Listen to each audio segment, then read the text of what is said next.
ఒక అభిమాని కాదు, మా తెలంగాణ మీద అభిమాని పవన్ కళ్యాణ్ గారు గౌరవనీయులు. మా ప్రజల మీద, మా తెలంగాణ ప్రజల మీద ఉన్నంత ప్రేమ ఆంధ్రప్రదేశ్ మీద లేదు పవన్ కళ్యాణ్కు. కాబట్టి ఇన్ని కోట్ల రూపాయలు మా కొండగట్ట అంజనకు తెచ్చున్నానంటే మేము మూలధనం సనాతనం నుంచి కూడా మా కొండగట్టుకు ఒకనాడు అడవి ప్రాంతం, ఇది జంగల్ ప్రాంతం. అటువంటి పవన్ కళ్యాణ్ ముఖ్యమంత్రులు గారికి ఈ కొండగట్ట అంజన పునర్జన్మ ఇచ్చినందుకు మేము మా తెలంగాణ తరఫున, అందరి తరఫున, మా తెలంగాణ మొత్తం జిల్లాల వారికి కూడా అభినందనలు తెలియజేస్తూ ఉన్నాం. కాబట్టి మా అందరికీ గరీబులకు ఎవరికైనా కానీ కొంతమందికి సహాయం చేసిపోవాలని కోరుచున్నాం. అంటే ఇక్కడ పవన్ కళ్యాణ్ గారు ప్రత్యేకంగా తెలంగాణ అంటే ఆయనకు ఒక ప్రత్యేకమైనటువంటి అభిమానం ఉంటుంది. ఆయన పాటలు, సినిమాల్లో పాటలు కానీ, ఆయన మాట్లాడేటప్పుడు ప్రతి విధానంలో కూడా తెలంగాణ ఉద్యమాల గురించి, వీటి గురించి చెప్తూ ఉంటారు. ఎలా అనిపించింది?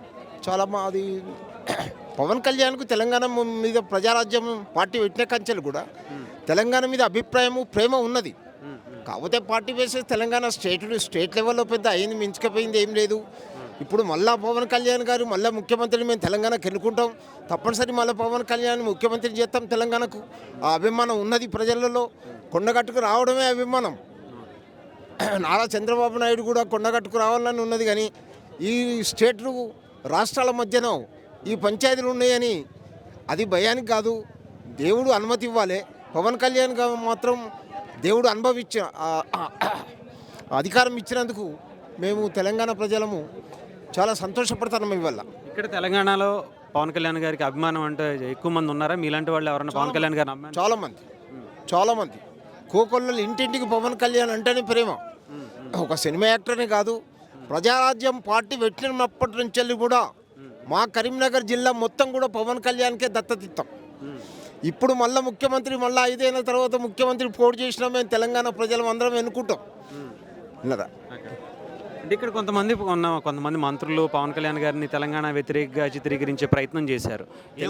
తెలంగాణ వ్యతిరేకము, ఆంధ్రప్రదేశ్ తెలంగాణ రాష్ట్రాల మధ్యలో వ్యతిరేకం అనేది కాదు. మొత్తం తెలుగు రాష్ట్రాల ప్రజలంతా ఒకటే బంధువులు. కానీ స్టేట్ లెవెల్లో భూవనులకు ఏదో పంచుకోవాలనే తెలంగాణ కేసీఆర్ చేసిన అధికారంతో ఆ రాష్ట్రాల మధ్యన సందిగ్ధం ఏర్పడి ఒక స్టేట్ లీడర్ చంద్రబాబు నాయుడిని ఓడగొట్టుకున్నామని తెలంగాణ ప్రజలంతా ఏడుతూనే ఉన్నాం. పోయిన కంచెలు కూడా ఏడుతున్నాం.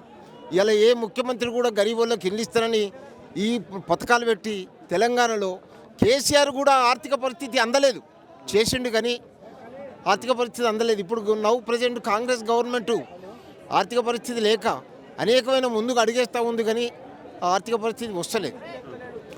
కాబట్టి మా తెలంగాణ ప్రజలకు మళ్ళీ పవన్ కళ్యాణ్ గారు వచ్చి మళ్ళీ ఎలక్షన్లో ప్రజారాజ్యం బోర్డు పెట్టి కరీంనగర్ జిల్లా మీద ఫస్ట్ కొండగట్టు జిల్లా మీదనే బోర్డు పెట్టి మళ్ళీ మొక్కితే తప్పనిసరి పవన్ కళ్యాణ్కి అభిమానం ఉన్నది. తప్పనిసరి ఓట్లేసి మేము ముఖ్యమంత్రి చేస్తాం. తెలంగాణలో పోటీ చేయాలంటారా? పోటీ చేయాలి, తప్పనిసరి చేయాలి. ఇక్కడ జనసేన పార్టీ సంబంధించిన వాళ్ళు ఎవరైనా ఉన్నారా? జనసేన అనేది పెట్టలేదా? అందరికీ ఉన్నారు, పార్టీ తరఫున అన్ని జిల్లాలలో ఉన్నారు. కానీ ఏంది కదంటే పార్టీ బేసిస్ మీదనే. కానీ తెలంగాణ ఆంధ్ర రాష్ట్రాల ప్రేమ, ఈ మనుషుల మధ్య ఉండే ప్రేమాభిమానాలు తప్పనిసరిగా ఉన్నాయి. అది విడదీస్తే పోయేది కాదు. లేకపోతే భూవనరులని ఆర్థిక పరిస్థితులతో కాదు. ఇప్పుడు మనం ఇక్కడి నుంచి ట్రంప్ అమెరికా పోతున్నాం, వినవా? అమెరికాను ఉండనిస్తాడు కదా. పవన్ కళ్యాణ్ పోటీ చేయాలని అంటే పోటీ చేయొచ్చు, మళ్ళీ రావచ్చు. ప్రజల సేవ ఏ నాయకుడైనా చేయొచ్చు. Always welcome. మళ్ళీ ఈ 3 years తర్వాత మళ్ళీ అసెంబ్లీ ఎన్నికలకు మా పవన్ కళ్యాణ్ గారు ముఖ్యమంత్రి అవుతారని మేము కరీంనగర్ జిల్లా తరఫున మా ప్రజలందరినీ మేము విజ్ఞప్తి చేస్తున్నాం. Thank you.